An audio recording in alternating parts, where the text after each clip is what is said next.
Hi, Wende Parsley here with Jeremiah School.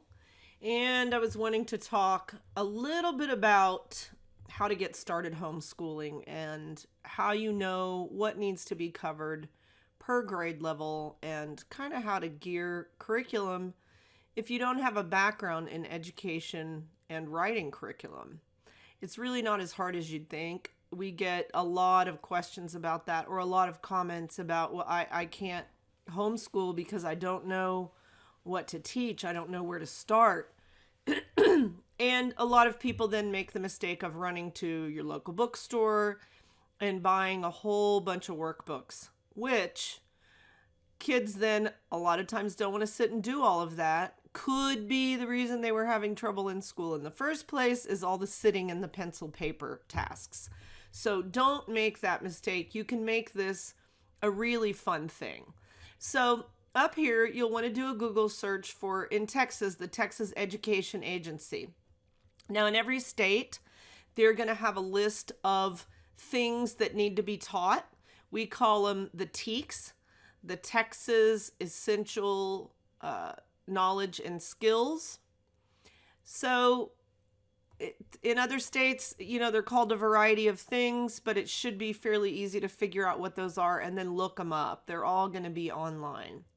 So you'll go to the Texas Education Agency. And then when you get here, just go to the A to Z index. That's the easiest way to look anything up. Then go to T for TEKS. And then not tax, don't look at that. Here it is. Texas Essential Knowledge and Skills. Now, when you click on that, it's going to come up with, excuse me, all your different subject areas. So here's your English language arts, your math, science, social studies, all of this. So let's just pick English language arts.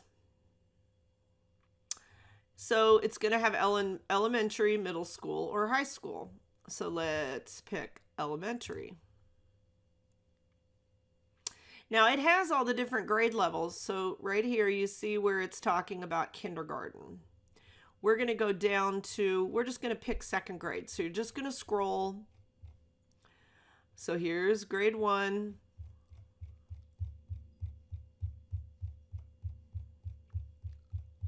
And let's go to grade 2. Okay, this first part is for students whose first language is not English. So skip that mostly, unless that's you. And you're going to go here, B.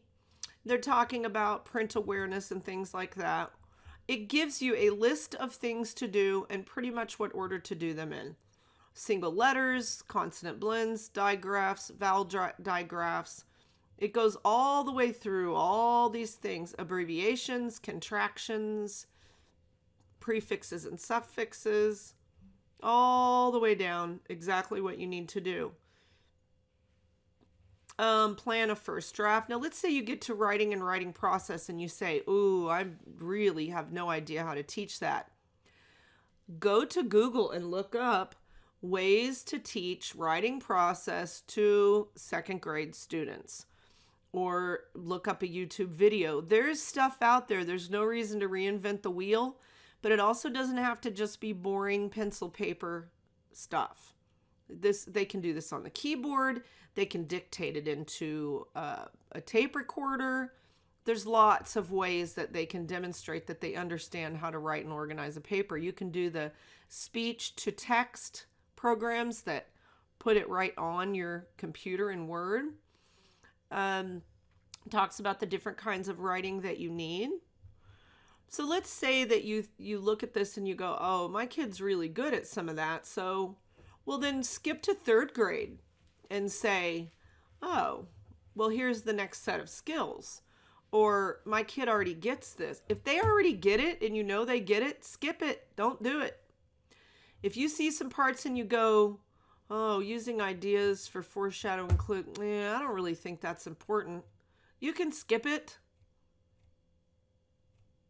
But evaluate these things and kind of the level of your kid and what they need. And everything doesn't have to be taught on the grade level where they are. You might do 4th grade language arts and 2nd grade math. So it's the same exact process where you look up, let's go to math. And let's look at, again, elementary. And go to 2nd grade. So you're looking at applying mathematics to problems arising in everyday life, society, and workplace. Okay, well, help them make a budget. Let them help you shop in the grocery store. Let them figure out how to use a coupon. There's lots of ways that you can make this fun and active, and it doesn't have to be just staying at home. You can play card games. You can go to Pinterest and look up some of these skills, math games for teaching addition, and there'll be a ton of stuff on there, including worksheets that you can print out. You can go to Google Images and look for fraction worksheets grade 2 and click on images, and you will find a lot of things that you can just print out and do, or games that you can do. Just because you print a worksheet doesn't mean that it needs to be pencil paper. It can be something that you do together, but it kind of gives you a framework for that. So go back then to Google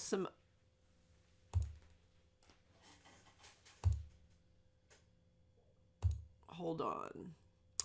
Any of those skills you can put right here and say, teaching fractions to 2nd grade. And it's going to come up with a lot of stuff. Here's one on Pinterest. And introducing fractions to primary students.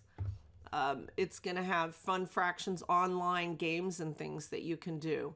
So images, it's going to come up with all of there's a ton of stuff out there you can do without going and buying a whole lot of workbooks and spending a lot of money on expensive curriculum that's really, frankly, sometimes hard to read and understand how to implement.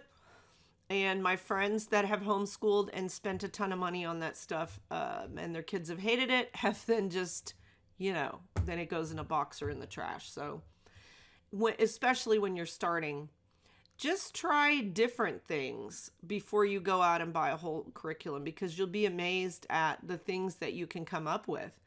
If your kids are old enough to do a Google search, give them the assignment.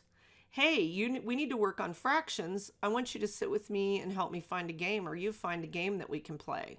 Ready, go. You've got 10 minutes to do that, whatever. And that's just a way to get started.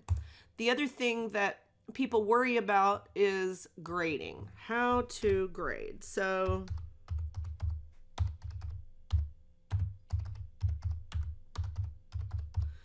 look up Gradebook Homeschool or Homeschool Gradebook. Template, here's gradebooks and record keeping.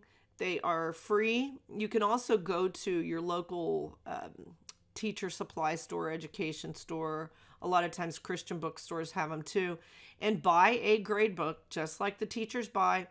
You write down the name of the assignment, the date they do it, you average your grades at the end, and you can go on here and find a template also for making a transcript.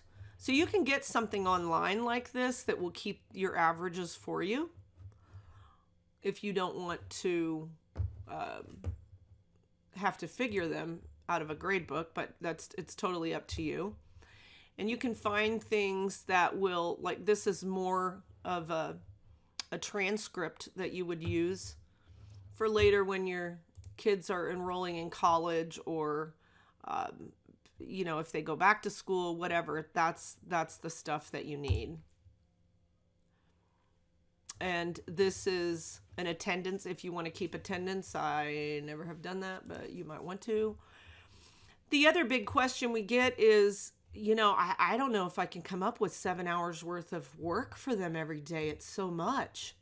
Yeah, listen, in the schools, if you take off recess, electives, art, PE, music, lunch, walking down the hall, everybody taking a bathroom and a water break, waiting for everyone to get their pencil out, waiting for everyone to get quiet, waiting for everyone to pack up their stuff to move to the next thing, finding the papers and passing them out to 20 plus kids, you're really going to come up with an actual maybe 3 hours of instructional time. So, and that's an average. So if your kids can do, 2.5, 3 hours, and it depends what you're doing, then that's all they're doing at school too. So don't think that if they're only working that long that you're not doing enough. That's simply not true. I hope that this gets you started, and I'm going to be doing other videos. My next one, look for it. I'm gonna navigate through the internet and kind of show you some other websites that are really good that can help you with, maybe things that you can't figure out how to explain to your kids, things that you think, ooh, there's no way I can do that, like some upper level math or some chemistry, some physics, things like that. And places that you can go or teach your kids to go to get help on those things.